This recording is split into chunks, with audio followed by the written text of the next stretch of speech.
five-star guy. You played well when you got your chances, but obviously you did behind some great players. What's it like for you right now? I feel blessed, man. I've stayed down my time. I feel like it's finally here, and I know what I can do. I know what my teammates believe in me to do, and I'm ready for the moment.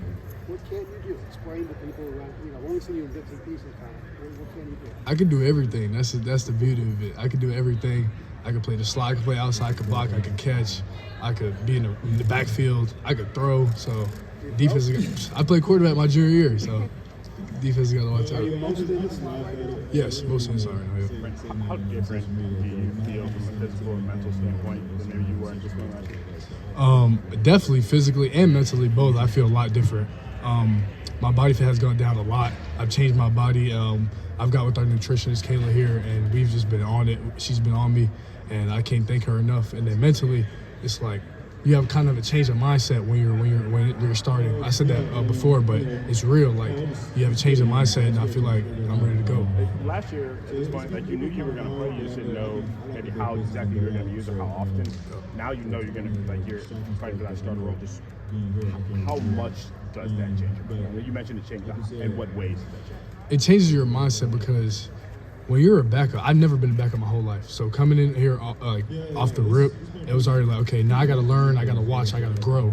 Now last year, when Emeka didn't know he was going to come back for his fourth year, so I had to wait another year, and it mentally it's like, okay, now I got to wait again, but I feel like overall I'm just in a better place and I'm ready to go because I'm a competitor at the end of the day, and I'm going to be in the field on the field at all times. How has your body fat changed, and how has your diet changed? I've gone down, I think, 3 or 4% since January, and now in like 6, 7 months, 8 months, whatever it was. So I feel like I've been doing pretty good with that. What are you eating and not eating? I can't get into that one. How different do you feel now? I feel great. I feel a lot faster. I PR'd and everything this summer, so I feel really amazing right now. Green, this time last year you were guaranteeing special teams touchdown, but I thought it was going to be you. Are you mad that Caleb got there first? No, I wanted anybody to get the touchdown, the punt return touchdown, because they say I think it was a 2016 or 14. Yeah, since then. But if you watch that clip, you can see me on the sideline. I'm running down in front of everybody, and people always send it to me. And it's just funny because as soon as it hit the ground and I seen the lane, I knew he was going to crib it. I was next to Coach Hurt. I was like, oh, he going to score. That's why I started running before he even started running. Do you think with your role now that you'll still have some opportunities on special teams? I know you want it, but you're going to be pretty important to the offense. Is that something that you have to give up a little bit, or what do you think that's going to happen? I'm willing to do anything my team wants me to do to win. So whether that's kick return, punt return, trying to go block a kick, whatever it is, I'm ready to do it. And We talked with Carnell about his leadership this year and growing in that role. How have you seen him develop his leadership? He developed a lot. If y'all know Carnell, he's not a very vocal guy, but he's developed a lot. He's stepping up and saying things every single day, and that's something we challenged him over the summer since the winter time. Now we had me and Mech last year. Now Mech left. Now it's who else are we gonna have? JJ don't talk a lot, so so we got Carnell. He's been doing very good. I'm proud of him. Humor me on a couple of these questions for specific features. How do you feel about the Newton kicks?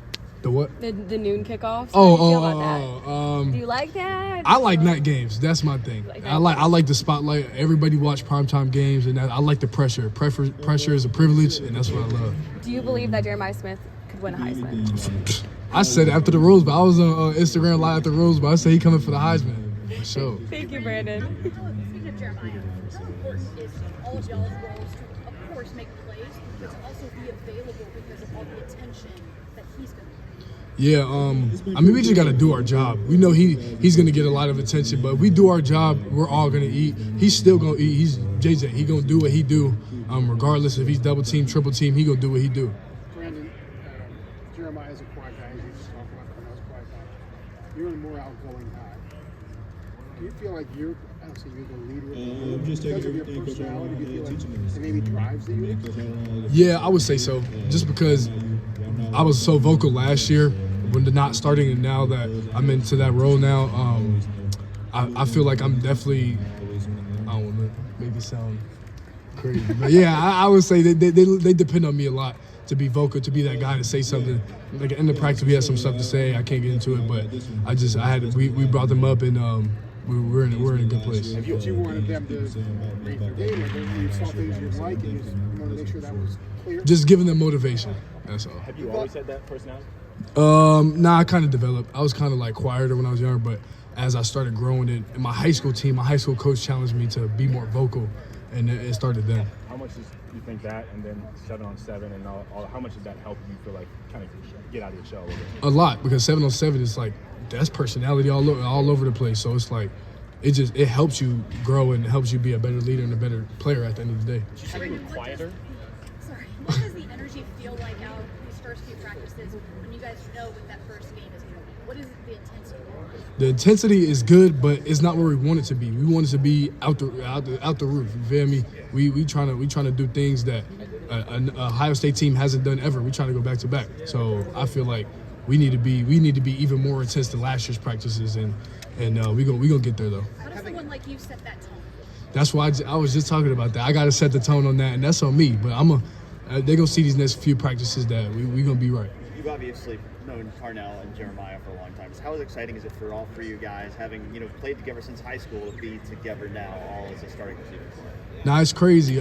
Because seeing where we came from it's a surreal feeling. Like we all played on the same 7-on-7 team. We all took the same visit here. Like we was doing kind of everything together, honestly. And now that we can share the field at the same time and just be happy for each other is amazing. How do you feel like you three just all kind of push each other, make each other better? Oh, I push them like no other, because I know how great they could be. That's the thing. Like everybody know JJ, everybody know Carnell, but like I know deep down how bad like they got how like JJ this whole offseason I was really pushing him, because there's times where I know he's very humble, but I know how I got to push him. I know his buttons though, because I knew him since I was 9 years old, so I know what to say at the times. And we doing weight room competitions and stuff like that. But I know how to get to him. Rich, you're not been asked this before I walked up, but how excited are you about the idea of being one of the three regulars? You know what I mean? Yeah. You're going to get guaranteed almost, if you keep up your work. Um, You're going to get some guaranteed opportunities, so to speak. Yeah, Because you delivered last year in some clutch moments. Yeah, I'm very excited. I'm ready for the opportunity. I've stayed down. I've stayed true to the grind, and I'm ready. What's the community back home on think? defense? Caleb plays so many different spots. We've seen him a little bit in the nickel role. Just what makes him so tough to go against? I would say he kind of knows what the offense is doing before you run it. Like we was out there today, and I can't say what happened, but he called out the play, and I'm like, damn, it's not gonna work. So I mean, he's very smart, very very smart. And I was talking to him at the practice, like what he be looking at in certain things. He was giving me some details. So now, bro, he's unbelievably smart. Like he's literally the defensive coordinator on the field, in my opinion. Is he the smartest football player you played with? No, Emeka Ibuka is. Emeka Ibuka, he's the smartest football player I played with, for sure. How frustrating is that to go against? Bro, like the conversation, I'm talking about not even just on the field, off the field as well.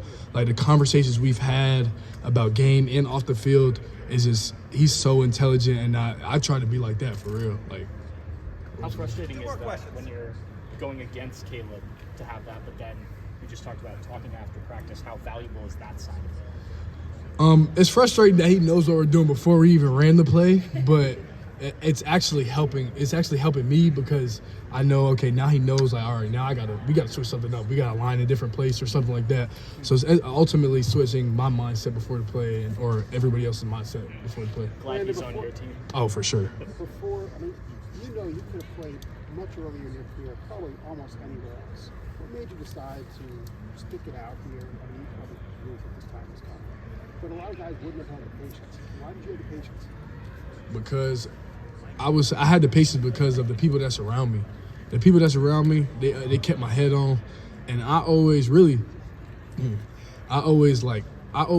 there was gonna be a brighter side brighter side here than transferring, because I knew like the receivers here are you see what they're doing in the NFL, and I always said if you have the same exact guy have the same stats from a different school, the guy from Ohio State is gonna get picked first because he came from Ohio State. Who was your inner circle? Were you talking about family and Yeah, family, like my financial advisor, I talked to him a lot about it. He's probably been the main guy that I've went to, and I've known him my whole life, so he's been a guy that I leaned on in them tough times. Are you ever tempted? Yeah. What's the community back home think about you three having this opportunity this year? Now they, well, actually, they don't like it because they want us to go to Miami so bad. But the young guys down there, they like it. Not so much the older fans and stuff like that, but the young guys down there, they ready. They know.